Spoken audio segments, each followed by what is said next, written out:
The importance of emotional fitness to corporate Australia has never been more critical, as workplaces across the country experience directly the social and the financial costs associated with rising mental health issues in our community. In fact, a recent report released by PwC indicated that the cost to the Australian economy of mental health issues, those that we know of, is $14 billion per year. Now, with one of the best living standards in the world, why is this happening? Research indicates that one of the leading drivers of workplace injury and illness now relates to stress-related incidents and injuries. What this means is that it's a key risk for organisations. And while most organisations have well-established EAP programs, at FuturePeople we're interested in helping organisations prevent mental injury at work.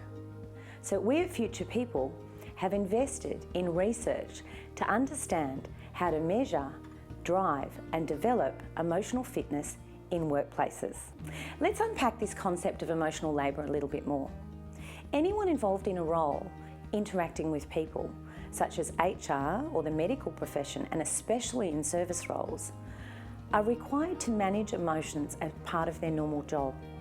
When an employee has to regulate the way they feel or manage the emotion of others, such as deal with anger, display empathy, all the while delivering a great service experience, this is what we call emotional labour. Now, it's a very special type of employee that's suited to emotional labour.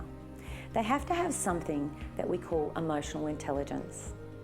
Emotional intelligence is the ability to understand, perceive and manage emotions in ourselves and others. A simple way of looking at emotional intelligence is emotional self-management skills. As the service industry continues to grow, equipping our employees on the front line with emotional intelligence, with the emotional fitness to navigate change and interact in the service economy is going to be critical to creating employment environments that are emotionally healthy and making sure our employees' well-being is at the top of the tree as a driver of performance for the organisation and for the individual. So our employees involved in the service economy are engaging in what we call emotional labour.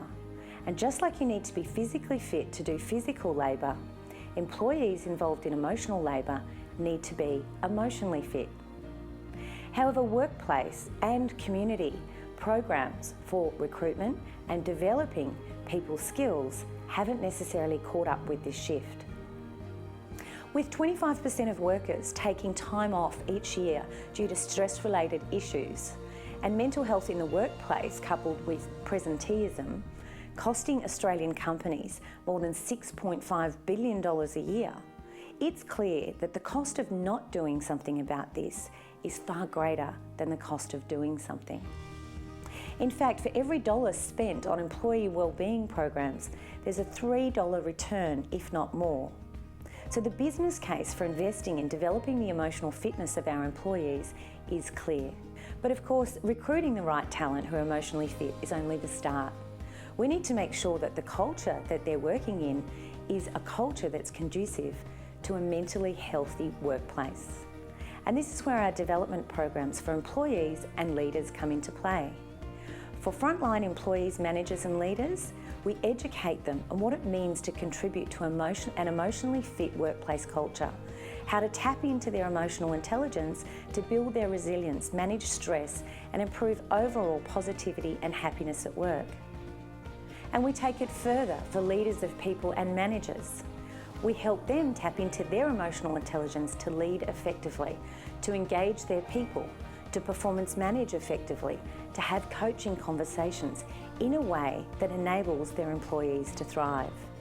We now have a duty of care to our employees and to the broader community as leaders in business to focus on the emotional fitness of our employees when we ask them to engage in emotional labour.